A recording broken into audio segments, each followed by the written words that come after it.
Hello students, नमस्कार। आज हम हरियाणवी भाषा के उद्भव और विकास के अध्ययन को लेकर आपके समक्ष उपस्थित हैं। इस वीडियो लेक्चर के द्वारा हम समझेंगे हरियाणा प्रदेश की बोली हरियाणवी आज हरियाणवी भाषा के पद पर जो स्थापित हो चुकी है, बोली से भाषा तक का जो उसने लंबा सफ़र तय किया है उसका अध्ययन करेंगे।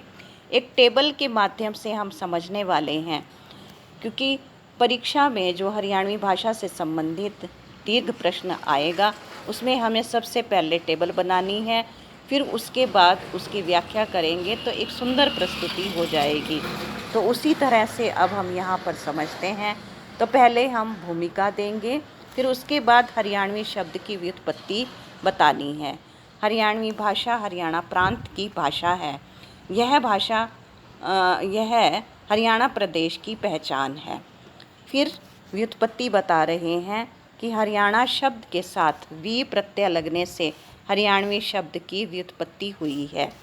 उसके बाद ये पॉइंट देख करके आप सोच रहे होंगे हिंदी बीच में कहाँ से आ गई। हिंदी की जो 5 उपभाषाएं हैं उसकी 18 बोलियां हैं। उन्हीं 18 बोलियों में हरियाणवी भी एक बोली रही है, इसीलिए इस पॉइंट को भी समझना ज़रूरी है। आगे अब हम देखते हैं हरियाणवी भाषा का उद्भव कैसे हुआ है। तो प्राचीनतम भाषा आर्य भाषा पे चलेंगे। आर्य भाषा 2 भाषाओं में विभक्त हुई है। वैसे तो आर्य भाषा से जो संस्कृत निकले, संस्कृत के 2 भाग हुए, वैदिक संस्कृत और लौकिक संस्कृत। वैदिक जिसमें वेद आदि ग्रंथ लिखे गए वैदिक भाषा में। लौकिक भाषा 3 भाषाओं में विभक्त हुई है, पाली भाषा, प्राकृत भाषा और अपभ्रंश भाषा। तो अपभ्रंश के आगे जो भाग हुए हैं तो उसको हम देखते हैं।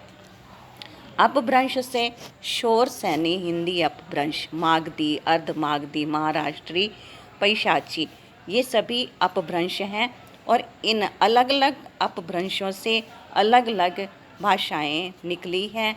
अब वो देख लेते हैं।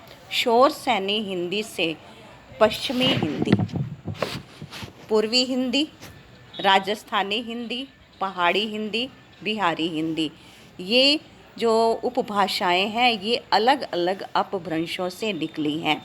लेकिन शोर सैनी हिंदी अपभ्रंश से ये पश्चिमी हिंदी निकली है, क्योंकि हम यहाँ हरियाणवी भाषा को फोकस करके चल रहे हैं। तो हरियाणवी भाषा कहाँ से आई? पश्चिमी हिंदी से। पश्चिमी हिंदी किसका हिस्सा है? शोर सैनी हिंदी अपभ्रंश का। तो संक्षिप्त में अब हम जानते हैं। सबसे पहले संस्कृत से अपभ्रंश, अपभ्रंश से शोर सैनी से पश्चिमी हिंदी और पश्चिमी हिंदी से हरियाणवी। तो ये तो हुई एक उसके उद्भव की बात। अब यहाँ पर हम देखते हैं कि हरियाणवी जो एक बोली थी, लेकिन अब वो बोली नहीं है, भाषा बन गई है, क्योंकि अब इसका साहित्य में प्रयोग हो रहा है। इसलिए इसकी विकास यात्रा को हम देखते हैं। शुरू में यह एक बोली के रूप में थी, एक क्षेत्र विशेष की बोली के रूप में जानी जाती थी। धीरे धीरे इसका विकास हुआ तो इसने भाषा का रूप ले लिया। बोली क्या होती है? बोली एक क्षेत्र विशेष से जुड़ी हुई भाषा होती है। आम बोलचाल की भाषा जो होती है उसे बोली कहा जाता है। लेकिन वही बोली जब साहित्य में प्रयोग होने लगे, लेखों में प्रयोग होने लगे, अपने सीमित दायरों से बाहर आने लगे, तो वो भाषा का रूप ले लेती है। अब हम विकास की यात्रा देखते हैं, यानी कि हरियाणवी भाषा की विकास यात्रा देखते हैं। तो सबसे पहले यहाँ उभर करके आती है संस्कृत भाषा। संस्कृत सभी भाषाओं की जननी है। संस्कृत से ही सभी भाषाएं निकली हैं। तो हरियाणवी भाषा की विकास यात्रा जो काफ़ी लंबी है, वो संस्कृत भाषा से निकलते हुए आज जिस पद पर स्थापित हुई है वो एक गौरवपूर्ण पद है।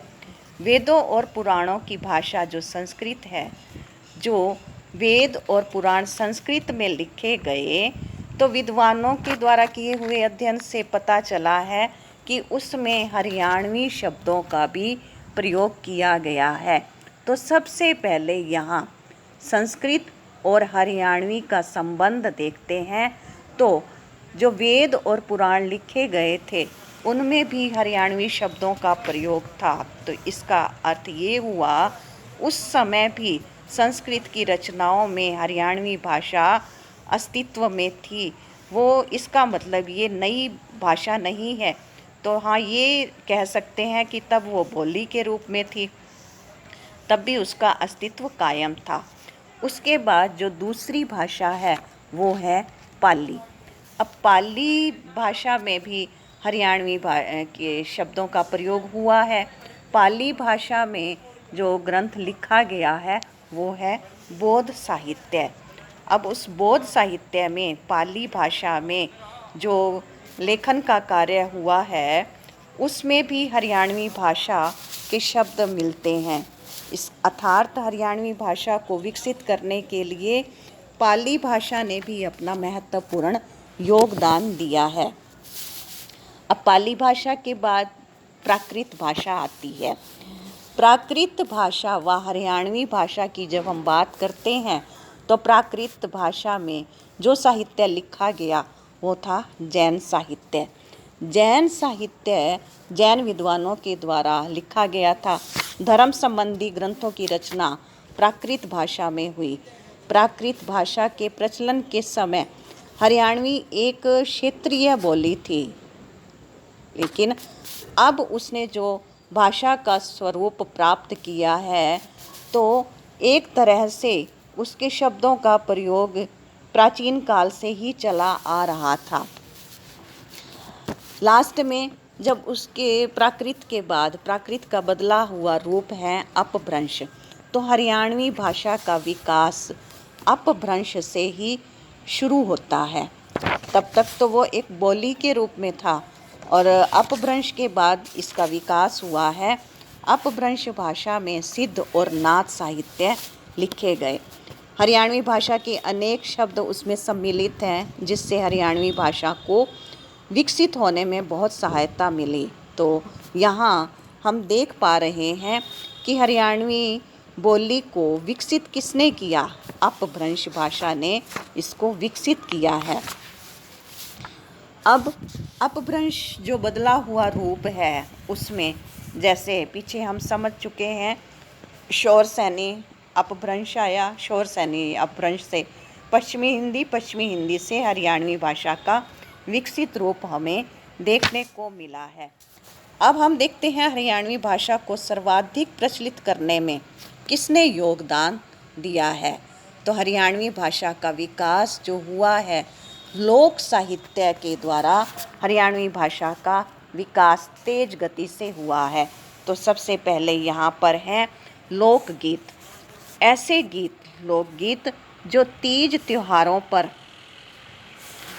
गाए जाते हैं और इनको प्रचारित और प्रसारित करने में सबसे ज़्यादा योगदान दादा बस्ती राम जी ने दिया, जिन्होंने लोकगीतों का प्रचार किया। ये लोकगीत तीज त्योहार आदि पर या शादी विवाह के अवसर पर गीत गाए जाते हैं। इसके बाद है सांग परंपरा। सांग परंपरा भी हम समझ चुके हैं कि सांग भी एक विधा है जो लोक साहित्य में हरियाणवी भाषा को विकसित करने में महत्वपूर्ण भूमिका निभाती है। इसमें विशेष रूप से श्री दीपचंद और श्री लक्ष्मीचंद हैं जिन्होंने सांग परंपरा को हरियाणा की पहचान बनाया है। सांगों के द्वारा हरियाणा को एक नई पहचान मिली। उन्होंने न केवल हरियाणा में ही बल्कि भारतवर्ष के अनेक सीमाओं को पार करते हुए अनेक देशों में सांग के माध्यम से हरियाणवी भाषा को के प्रचार को बढ़ाया है।